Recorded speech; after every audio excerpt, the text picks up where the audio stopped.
All right, Merv, zoom out. Zoom out. Now it's not framed. Frame it. It's good enough. All right, let's just get started. I think this is going to be a good one.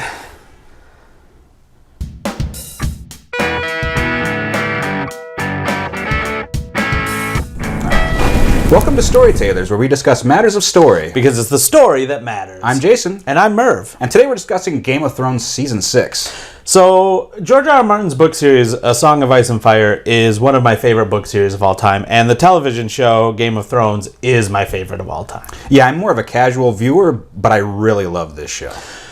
So, when Season 6 came around, I was really excited because I knew there were going to be a lot of big reveals. But after watching the season, there's just something missing. Then fix it. Well, the big problem with Season 6 is the lack of subtext. So define subtext. Well, subtext are the important things left unsaid.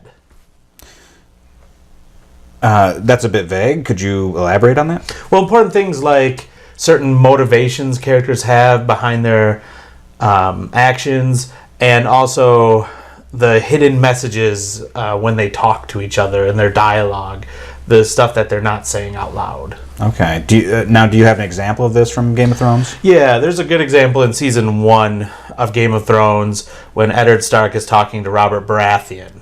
And Robert is giving the order to have Daenerys killed, right? And Ned says something along the lines of, "You'd kill a child?" And he gets really indignant, much more than a character should get over a child he doesn't know, right, across the sea. So what we can infer from that is that Ned maybe has something in his past or some motivation to make sure Robert isn't killing all the Targaryens, which we know now is because Jon Snow is a Targaryen, and really what Ned is doing is protecting Jon Snow. But he's not saying, "You can't kill all the Targaryens. My bastard son is actually a Targaryen, and if you kill all the Targaryens, you'd be killing him," right? Right. Okay. So now that, I think that's a really good example. Now that you're already talking about Season 6, maybe we should start to dive into it a little bit there. Maybe the best way to break it down would be in terms of factions. Okay, yeah. So let's start with Essos. Essos, Daenerys' storyline is always the one through all the seasons that maybe has the least amount of subtext. Daenerys is a very straightforward character. She says what she's feeling. She usually leaves her emotions on her sleeve. We don't have a lot of mystery about her motivations. She constantly says what she wants. She wants to get back to Westeros. She wants to win the Iron Throne. But we did have a couple characters surrounding her up until Season 6 that were kind of intriguing, right? Jorah Mormont, who we learn actually betrays her because he has a hidden motivation. And Daario Naharis has this mystery motivation. Does he just love her? We don't know. Why is he trying to get close to her? We don't know. In Season 6, she exiles Jorah, tells him to go find a cure for his grayscale, so he's not around her. And when she leaves for Westeros, she leaves Daario behind.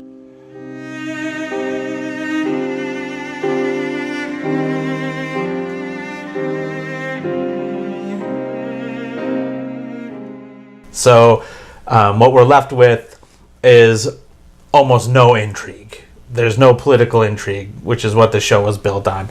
There's just Daenerys and her team of Tyrion and Varys and Missandei and Grey Worm, and they all love her.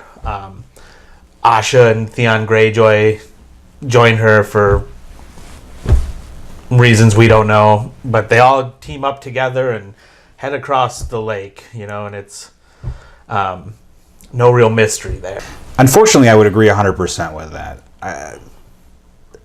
Regarding Daenerys as a character, do you think there's potentially any hidden motivations there? Is she completely altruistic? I mean, that's the way that she seems to be presented in the show. But do you think there's a possibility of a hidden subtext there, or? I think there is some subtext or motivation of she's altruistic and she wants to free the slaves, but she's also very power hungry and becomes very distrustful of people. She's told in prophecy that she'll be betrayed 3 times. And in the books, she's constantly thinking about, is this person going to betray me? Is this person going to betray me? In the show, notably in season 6, she doesn't fear anybody, right? Tyrion comes and she welcomes him right in. The Greyjoys, Theon and Yara come, and she just trusts them implicitly. They tell her, Yara gives a speech about how they have bad fathers and that they have to rise up and make the world a better place, and they high five and take some boats, and it's we don't have that same distrust, right? We trust Yara and Theon because we've seen what they've gone through, and we don't trust their uncle Euron, right? So and we trust Daenerys because we've never seen her do anything against her motivation. So they come together, and we really have no concern of Daenerys betraying the Greyjoys or the Greyjoys betraying Daenerys. So there's no real intrigue. Okay. So you're getting upon something that I would define as because plot. You know, something just kind of happens, and then because plot. What you're saying is that in season 6, things begin to shift a little bit more toward plot and moving plot forward, and you're pointing out potential inconsistencies here with Daenerys' character from who she maybe seems to be in the book and maybe how she's acting up until this point, but the acceptance of the Greyjoys just seems like a really odd moment, and maybe just to push things forward and get to the great battle of queens or whatever is going to follow. Yeah, it's 100% plot based, because if you were thinking like Daenerys usually does politically, I need an army, I need to get to Westeros, I need my throne. Well, what do Yara and Theon have to offer? They have a few boats, a third of the Greyjoy army, the Iron Isles naval power, and themselves. And they've lost their political battles, so they don't offer a lot of political power. They don't control any land at all, but Daenerys welcomes them. When Yara says, I have this evil uncle, and he has way more ships than us, and he owns all this land, but he's evil, right? Why doesn't Daenerys go, well, there's a lot more opportunity. Why should I take your word for it when I could talk to him and, get more boats, actually start with some land, the Iron Isles, which is closely connected to the Riverlands, have a huge naval power, more so of naval power. What is Daenerys's net gain from joining Theon and Yara? It's very little. But it's good for the plot. Sure. Because then Euron can come in and be the bad guy.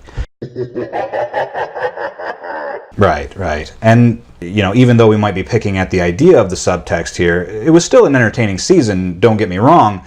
But there was a missing piece this season, and that's what we're sort of trying to highlight. There's always going to be effects. The Battle of the Bastards might have been the best episode ever, right?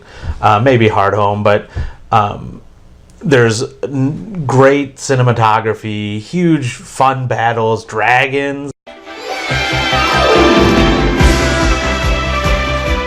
Since you mentioned the Battle of the Bastards, let's maybe move on to the characters in the North. Were there any significant issues that you had with those? Well, there was one huge issue with Peter Baelish. But first, I'll talk about Jon Snow. There was a lot of subtext with Jon Snow moving into this season, right? We didn't know which of his brothers in the Night's Watch that we could trust. Turns out not very many. Dolores, Ed, Samwell. But we lost all that when he was killed at the end of season 5 and comes back to life right away, like 3 minutes into season 6 or whatever. So there's a big reveal. Really, for book readers, 8-year reveal. Like, they've been waiting for so long. We lose a lot there with Jon. He comes back to life and everyone just follows him. Davos is suddenly super devoted to him. Melisandre is worshiping him. The brothers of the Night Watch that are left are all behind him, and he leaves for Winterfell to fight Ramsay, right?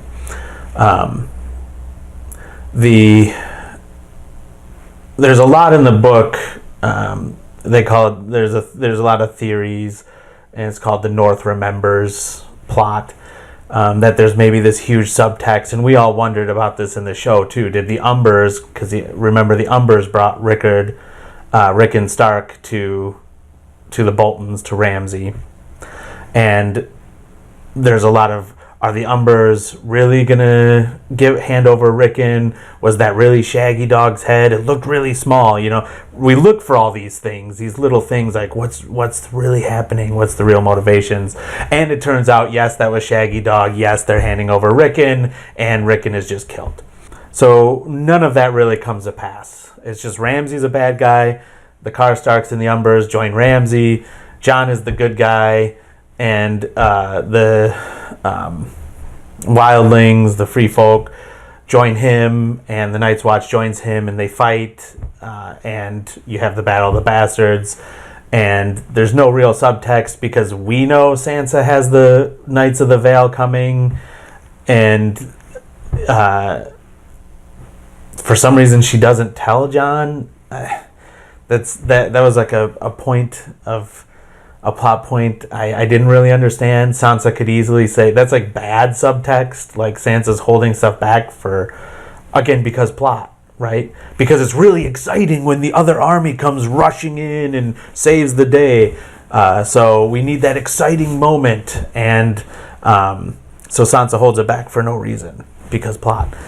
But my big problem with the North and the characters in the North is that Peter Baelish joins Sansa and Jon in the North, and Varys and Peter Baelish are two characters that have a very shifting morality, very intriguing. They're two of the most intriguing characters in the books and up until season 6 in the show, of shifting alliances. What's their end game? What are they really trying to do? Does Varys really do everything for the realm?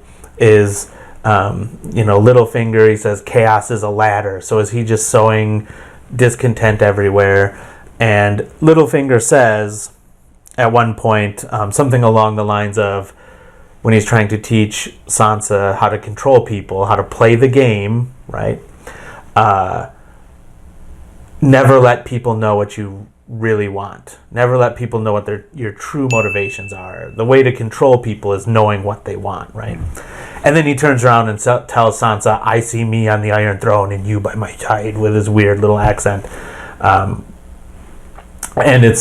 And basically he's handing all the power over to Sansa because now she knows exactly what he wants. All the subtext is gone. He's saying exactly what he means, and it makes him a much less intriguing character. Yeah, I felt like that was really strange too. The whole Peter Baelish thread, and especially that reveal of him, saying something that's on his sleeve like that, when he's been such a complex character throughout the series.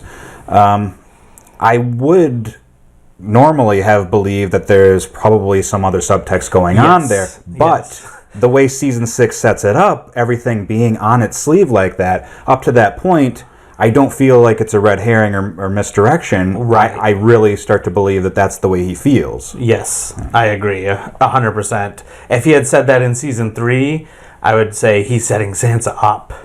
But he says it in season 6, and I go, he's just saying exactly what he feels. Yeah.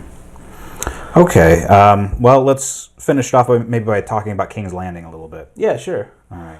All the subtext in season 6 is in King's Landing, right?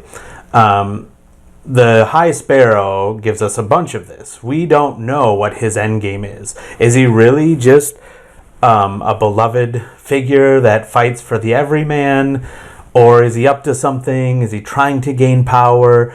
We get some hints that he's not everything he appears to be, because he gives himself multiple backstories. I'm a young man without shoes, and these kind of things that contradict each other. So we see that he's not everything he says he is. So there's some subtext there. And Marjorie starts playing along, and then we wonder, is she falling for all this stuff? Is there something she's up to? And then she slides the rose to Elena, the Queen of Thorns, and we're like, okay, Marjorie, we see this is interesting, right? It's the most interesting part of the season is this play, and is Marjorie really falling for it? Is she pulling Joffrey in on it? Are the Sparrow and her working together? How is this going to turn out? Well, they explode. Right. That whole plot line, we could call it maybe Red Wedding 2. I don't know. No, that gives it too much credit? Too much credit. Yeah, because, that was integral to the plot moving forward from there. Correct. This is just kind of like, we've got a plot that we don't need. Right. Or that we haven't wrapped up, or don't know what to do to wrap it up. But again, because plot, we want to get Cersei to ascend to the throne. Correct. And therefore these characters are in the way of that. Well, we can solve that really easily with wildfire.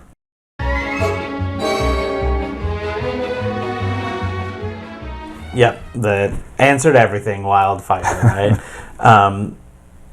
There's some nice interplay still between Cersei and Jaime, and a lot of that's just because they're such great actors. The show always the casting is phenomenal.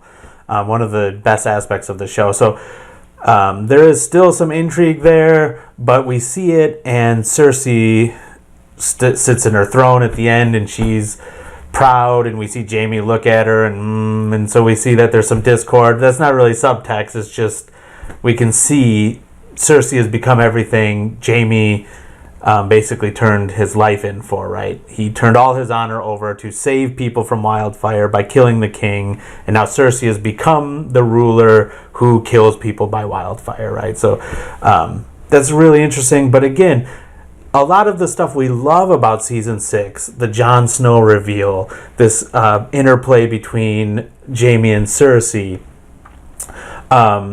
is set up in payoff. We've lost a lot of the subtext. We're just getting a bunch of payoff after payoff. And that's fine. Payoffs are great, but they're all setups that George R. R. Martin did from the beginning, and they're falling now. We're getting the payoffs now. So we watch those, and that's why we watch, and we don't care about the in-betweens. We're just waiting for the next payoff. And we lose a lot there with that lack of subtext. I couldn't help but notice, maybe this is purely coincidental, but George R. R. Martin seemed to have taken more of a back seat this season. Do you think that maybe that had anything to do with this lack of subtext? No. So yes. Yes, it did. Dan and Dave have done a great job, right? The showrunners for Game of Thrones, making this television show, right? They made my favorite show of all time, like I said. But I feel like they're at a point, and this probably happened around season 5, where they're not steering a rudderless ship, because they know a lot of what happens at the end of the series. So George R. R. Martin is still in control of a lot of things. The Hodor thing, which is one of the most powerful scenes of season 6, was he told Dan and Dave how Hodor got his name.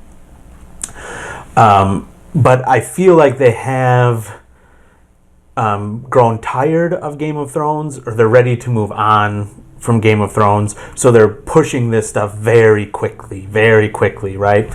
We've gotten 6 seasons out of 5 books, but the 5th book was really 2 books, the length of any 2 of the other books, right? So you could kind of say 6 books, and they're already into stuff that hasn't been written.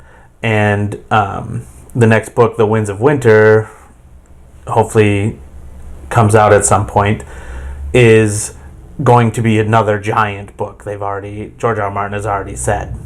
Possibly even split into 2 books again. So if you look at the whole series, we're losing a lot of material. And there is a lot more subtext in the books. A lot more. So one question I have for you is, why do you think the books do it so much better than the show, other than the fact that there's more room to work? Yeah, I mean, that's a big part of it, in fairness, right? The television show has to boil things down, has to cut out huge chunks of the book. In the books, there's another Targaryen floating around, Aegon, and Varys actually is joining him in that plot, not Daenerys, but they combine these, and you have to do stuff like that to make a television show because you don't have enough room. But the big thing is, a Game of Thrones is written in third-person close point of view, right? So certain characters have point of view chapters. So we're getting Tyrion's thoughts, and we're getting Daenerys' thoughts. And there's not as much subtext when you're getting characters' thoughts. However, there are a few characters, Peter Baelish and Varys being 2 of the big ones, that never have a point of view chapter. So we never get their thoughts. We never really see what their motivations are. There's characters like Cersei, who we never get their POV until book 3. So we don't feel as much for them, and then suddenly we start to sympathize a little with them as a character. And because you can have certain POV characters in a story, and other characters can lie to them and they can lie to themselves, it's much easier to do things like subtext in a book than it is in a TV show, which is one of the things that makes Game of Thrones such a great television show, is it manages to capture a lot of the subtext of the books in the television show, in the camera POV, the third-person objective. The camera doesn't capture people's thoughts, just their actions, and it still manages to do that through the use of dialogue and the great acting. So that's why the books kind of do this a little better, and books always will do it a little better than television. Okay. Since I feel like we're getting pretty close to it right now, what is your big fix for season 6? The big fix is expanding the story and adding subtext. Let's not partition everything into Daenerys' team, Jon's team, and Cersei's team, which is what we're coming up to, right? Instead, have some characters that we still have questions about, right? Does Tyrion still have any love for his brother? Because he's going to be face to face with fighting Jaime, but he doesn't seem to care. He's on Daenerys' team. He's ready to go in and lay waste to his family. Does Jon still have any feelings for the Night's Watch? He just completely deserted them, right? Did he forget about the White Walkers? Because it was kind of his big deal. Like, we need to come together and fight the White Walkers, come together. But now I need to risk a bunch of people's lives and risk a bunch of soldiers' lives for just my brother, right? If you cut season 6 in half, maybe, and use more of the books, there's plenty of stuff in Dance with Dragons that hasn't been done. Give us some of those storylines. And really, the big fix is wait for the Winds of Winter, and then read it. And then see what happens and use some of Martin's awesome dialogue. And there's plenty of material there that they could have used to kind of give us these plots a little slower, as opposed to everybody to their corner, now fight. Yeah, that's really interesting. It almost seems to me that there's a pacing issue throughout season 6, because I feel like that things did happen at a very slow clip for several of the episodes, but then everything rushes in those last 2 episodes. It feels slow, and the reason it feels slow is because you don't care. You know what everyone's thinking, you know what everyone's feeling, and so those episodes before the Battle of the Bastards and before we get the Jon reveal and before Cersei blows everyone up with wildfire are they drag. They're more boring than other episodes because there's nothing for us to dig into. There's nothing for us to figure out and suss out and tease with. It's just, when's our next reveal? If there's a bunch of intrigue, then we can watch every little moment and try to tease out different things and come up with theories and write huge essays on Reddit. But if there's not, then we're just waiting for payoffs. And I think the season has a problem with subverting our expectations a little bit too. The one example that comes to mind is there's the big ending to season 5 where Jon Snow is killed, but it seems pretty apparent early on within that first episode, because they keep lingering around the body of Jon Snow, that he's probably, and of course the Red Woman is there. It seemed almost fairly obvious that it's going to happen. Jon Snow is going to come back, but yet they take 2 episodes, and I don't think it's until the end of the second episode, if I'm remembering correctly, that Jon Snow really comes back to life. And so it's not a surprise at all when Jon Snow does actually come back, because they dragged it out for so long. It's like, well, we're lingering. Oh, we're not, we're going to, we're not going to bury this body. We're going to take our time. We're not burning this body because plot. Right. Right? Like, we're dealing with a bunch of people who have seen people come back from the dead as whites. And so they burn the bodies. And they don't, because plot. And then when Jon comes back from the dead, they don't think of him as a white. They don't suddenly try to kill him. They're like, great, Jon's back, because plot. Right. Yeah. So to wrap things up, Game of Thrones is essentially about political intrigue. And when you lose the subtext, you lose, well, the political intrigue and what made the TV show so captivating.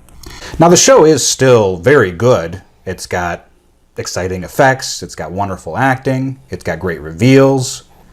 But without the political intrigue, it becomes less Game of Thrones and more Battle of Thrones. So that's it for this week's episode of Story Tailors. If you enjoyed yourself, hit the like button. And if you want some more, don't forget to subscribe. And also check us out on our social media sites, facebook.com and twitter.com/mattersofstory. Until next time, that's a wrap. This is a Karate Kid t-shirt.